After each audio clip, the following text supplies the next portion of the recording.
Italians paid Bosnian Serb soldiers during the siege of Sarajevo in the 1990s to shoot civilians for fun. What do the alleged weekend sniper safaris of wealthy Europeans shooting civilians in besieged Sarajevo have in common with today's political elites extending war while preparing to conscript the young and poor to fight it? Hello there, you're Awakening Wonders. Thanks for joining me for Stay Free with Russell Brand Unpacked. Remember, you can support me by supporting my beautiful products. Go to tryreborn.com and get Rumble Premium. You beautiful lunatic. More content, less ads. The 2022 documentary Sarajevo Safari, which included testimony from a former Serb soldier who claimed that groups of Westerners, mostly Italians, Germans, French and British, paid large sums of money to be taken to the hills around Sarajevo to shoot civilians. According to Gavazzani, the visitors had no political or religious motives. How could anyone have a religious or political motive? It's sort of an inconceivable... That's beyond what I thought was real. If that's real, then maybe it's not too hard to think of occultist interest and child sacrifice. Oh, man. And were wealthy individuals who went there for fun and personal satisfaction. Oh, my God. Oh, God, what are we going to do? He described them as people fascinated by guns who treated the siege as if it were a hunting trip.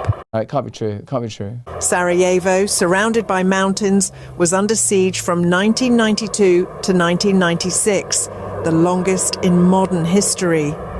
Maybe shooting that photographer would be kind of fun, who's like photographing them as they seek cover. More than 10,000 people were killed by constant shelling and sniper fire, with the city's main boulevard dubbed Sniper Alley. Among the victims were civilians, including men, women and children. Prosecutors are now examining evidence to determine the identities of the Italians allegedly involved. Lawyer Nicola Brigida, who assisted Gavazzani in preparing the case, said the material gathered over years of investigation appears strong enough to support further legal action. The investigation into alleged sniper safaris in besieged Sarajevo should chill Europe to the bone. During the 90s, while civilians were starved, shelled and hunted in the streets, wealthy foreign visitors are accused of travelling to the hills above the city to shoot human beings for sport. Not soldiers, not combatants, ordinary people trying to survive. If these claims are proven, they will not simply expose individual cruelty, they will expose a recurring and dangerous truth about how elite power relates to human life. Sarajevo was a city turned into a killing field. Children sprinted across open roads knowing they might not reach the other side. Families queued for water knowing a single crack of a rifle could end everything. Into this horror, the allegations say, came outsiders who paid for the privilege of killing without consequence. Distance, money and protection turned mass suffering into entertainment. This was not warfare, it was class violence in its purest form. This history matters now because Europe is drifting towards something disturbingly familiar. After the death of a UK service member in Ukraine, political leaders and media commentators speak in solemn tones about the sacrifice and duty and resolve, you know that kind of thing. At the same time, serious discussions are underway about reintroducing or expanding military conscription across Europe. It will happen, I think. France is warning its people that they may need to sacrifice their children in a war with Russia. Germany is getting its 18-year-old men to have medical checks. That's amazing that the journalist, even when asking the question, had to correct herself. 18-year-old men. 18-year-old boys, children. I mean, men, fighting men. It's amazing how information doesn't appear to be objective when in the hands either of the government or the media. In case of national service, why isn't the UK government having a more honest and frank conversation with the British public about what it means to be ready for war and the kind of sacrifices that British society, the UK society, might have to make? Is that like someone in the media pretending to demand that we're given some information about conscription in the UK? Why are we not being conscripted if the French are and the Germans are? Or is she implying that it's a clandestine intention of the British Department of Defence now? The issue about defence and about some of the approaches that other European countries are taking. Look, we've set out our plans for defence. You'll have heard that from John Healey, and the importance of the way in which we continue to expand our capabilities and our techniques as well as strengthening the professional expertise of our armed forces. Thousands of young people, overwhelmingly from working class backgrounds, could be compelled to fight and die in a war whose duration and scale were not inevitable, and I believe amount to a kind of social engineering. Are Gen Z willing to die for their country? That's the question as Germany calls on a new generation to be ready to fight. Russia's war in Ukraine has forced Berlin to look at ways to boost its military in case of attack. I think it's up to people to choose whether they want to defend Germany at all or not. Would you?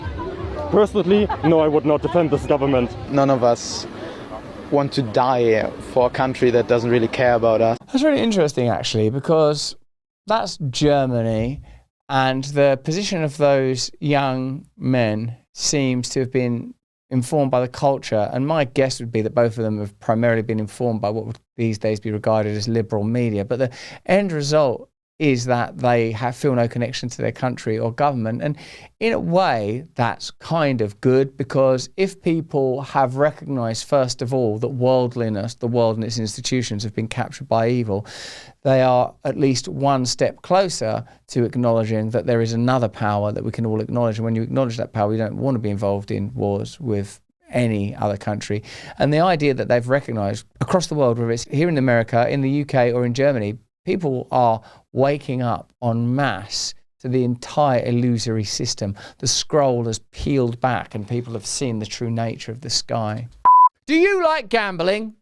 It's dangerous, it's bad for you, don't do it. But if you do it, use Polymarket, you can gamble on anything. If you follow politics, you know everyone's got an opinion, your group chats, pundits, and of course me, we've all got opinions, right? But Polymarket can actually get real odds on what's likely to happen. Why don't you gamble your way to the top, like Biff in Back to the Future 2, when he got that almanac? You will be like Biff. Polymarket is a prediction market where people trade on real events, elections, debates, policy moves, erections, and honestly, it's great. And it doesn't stop at politics. There are markets on the economy, tech, sports, pop culture, erections, and even weird stuff that takes over the internet for a week. It's all live, it's transparent, and it gives you a vibe check on what people really think. Ooh, look at these people on Epstein Island. Who knew? You stinking, filthy perverts. Not you, I mean them. You didn't go to Epstein Island, did you? You were just at home. What was the worst thing you've done? Looked at porn. Shouldn't do that either, actually. And if you look at Polymarkets, you can gamble on why and what type of porn. Oh, look at that, big boobs, black versus white, using their winkies as swords. I don't know, Sith versus Jedi. Work it out for yourselves using Polymarket. See you later, baby.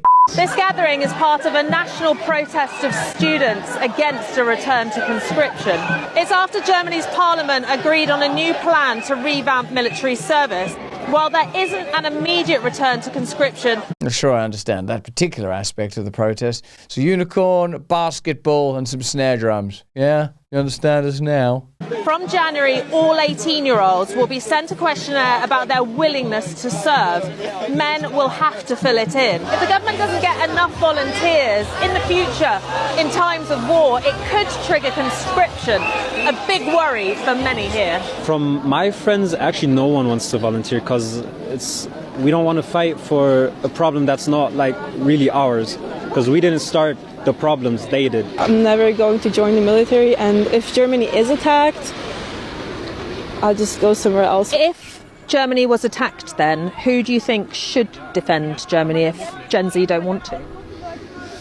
Why don't the people that started the war do it? I mean, like, I don't see why the older people shouldn't go to war. Germany wants to build the strongest conventional army in Europe. They currently have around 182,000 soldiers, but want to boost that by over 80,000 extra in the next decade.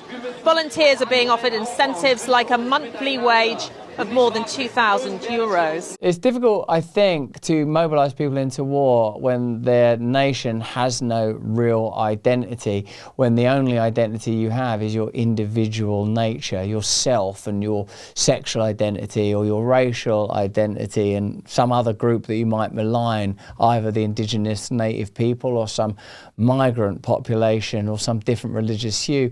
Their system is imploding really, really quickly. People aren't going to be boots on the ground, 3 square meals a day, yes sir, or even Heil Hitler.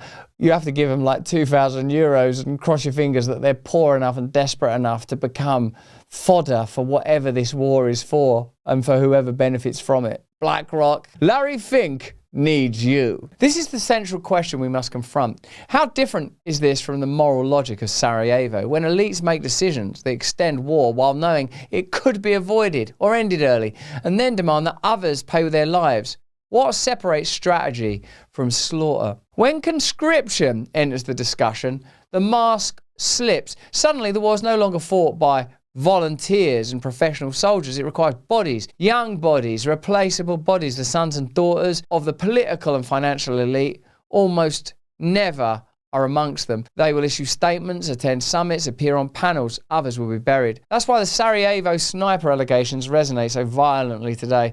Those alleged shooters did not pull the trigger out of personal hatred. They did it because the system allowed them to treat human life as disposable. Modern war policy operates on the same assumption, only dressed in legality and language about values. Europe likes to believe it's learned from its past, yet the pattern's repeating itself. Elites gamble, media cheers them on, arms companies profit, and the poor are asked to die. Sarajevo was not an aberration. It was a glimpse of what happens when power loses all proximity to consequence. If conscription returns and war continues to be extended by those who admit it didn't have to be this way, then the distance between a sniper rifle on a hillside and a policy decision in a capital city becomes terrifyingly small. The danger is no longer theoretical.